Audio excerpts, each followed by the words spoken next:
Hello दोस्तों, नमस्कार, जय हिंद।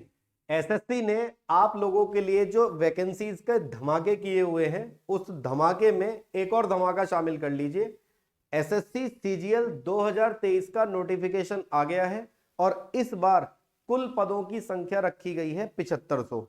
लेकिन आप लोगों के लिए एक बहुत बड़ी खुशखबरी साथ में यह भी है। जैसा कि आपको पता होगा कि कुछ टाइम पहले एसएससी की ऑफिशियल वेबसाइट पर ही एक नोटिफिकेशन आया था जिसमें कहा गया था कि इस बार एसएससी अलग अलग डिपार्टमेंट में जितने भी आपकी वैकेंसी निकलने वाली हैं उनसे भी एडिशनल यानी कि अतिरिक्त आपके 70,000 पद यानी कि 70,000 वैकेंसी और भरेगी। तो इसी दिशा में काम करते हुए एसएससी ने अभी आपको पिछली बार जो एसएससी सीजीएल की वैकेंसी निकली है उनकी पहले पोस्ट निकली थी लगभग 15,000 के आसपास और उनको बढ़ाते बढ़ाते बढ़ाते बढ़ाते लगभग 37,000 तक वो पोस्ट पहुंच गई थी। तो आपकी जानकारी के लिए मैं ये बात बता दूं कि इस बार जो पोस्ट निकली है वो 7500 तो है, लेकिन वो भी आपकी टेंटेटिव है। इसका मतलब कहने का ये है कि उनकी संख्या भी बढ़ने की पूरी उम्मीद है और निश्चित रूप से मानकर चलिएगा 99.99% कि ये वैकेंसी 7500 से बढ़ेंगी और काफी ज्यादा बढ़ेंगी।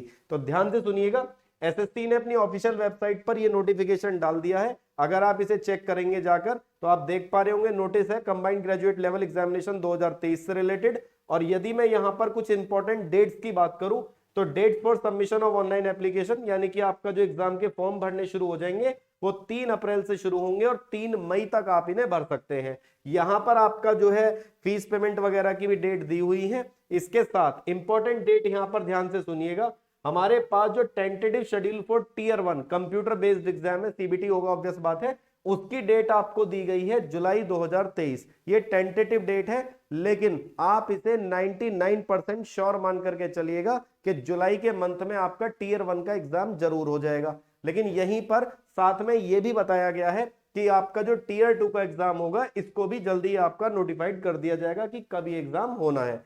टोटल वैकेंसीज इस बार हमारे पास 7500 है, लेकिन इनकी संख्या निश्चित रूप से बढ़ेगी, इसलिए मैं आपको इस बात पर बार बार जोर दे रहा हूं। एक और इंपॉर्टेंट बात सुनिएगा, इस बार के नोटिफिकेशन में जो फाइनल ईयर में अपियरिंग स्टूडेंट्स हैं और जिनका रिजल्ट 1 अगस्त 2023 तक आ जाएगा, बहुत ध्यान से सुनिएगा, जिनका रिजल्ट 1 अगस्त 2023 तक आ जाएगा वो भी इस पर्टिकुलर पोस्ट के लिए, इन पर्टिकुलर वैकेंसीज के लिए आपका जो है एलिजिबल है। तो बहुत ध्यान से ध्यान रखिएगा इस बात का कि 1 अगस्त 2023 तक जिनके भी रिजल्ट आ जाएंगे वो भी इस बार आपका इस फॉर्म के लिए अप्लाई कर सकते हैं। बाकी इस नोटिफिकेशन को हम अपने टेलीग्राम चैनल पर भी डलवा देंगे, आप जाकर अपने जो भी इंफॉर्मेशन आपको वहां पर एडिशनल चाहिए वो आप देख सकते हैं। बाकी यूजुअल इंफॉर्मेशन वैसी ही है जैसे कि हर बार रहती है। तो इस बार आपका, और एक बात सुनिएगा, 2024 में लोकसभा चुनाव होने वाले हैं, यानी कि मोदी जी पूरी कोशिश कर रहे हैं कि दोबारा से,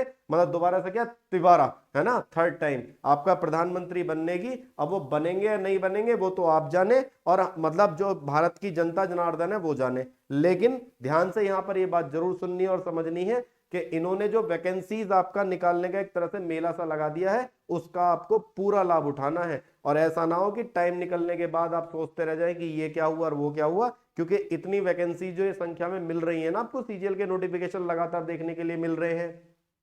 और इसके अलावा और भी आपकी डिपार्टमेंट में जैसे सीएचएसएल में वैकेंसी निकली थी, जीडी में वैकेंसी निकली थी, इस तरह की वैकेंसी देखने के लिए जो मिल रही है बार बार नहीं मिलेंगी। तो अब 2024 के चुनाव के बाद ये वैकेंसी कब कितने दिन बाद मिलेंगी किसी को कुछ नहीं पता। तो बहती गंगा में हाथ धो लीजिए और मेहनत करिए जबरदस्त तरीके से। अभी आपके पास चल रहा है हमारा अप्रैल और एग्जाम है आपका जुलाई में, तो अप्रैल मई जून और जुलाई यानी कि लगभग लगभग मैं मान के चल रहा हूं कि पूरे 3 महीने, और इसे अगर राउंड फिगर में आप मानना चाहें तो लगभग 100 दिन है आपके पास अपना टियर 1 तैयार करने के।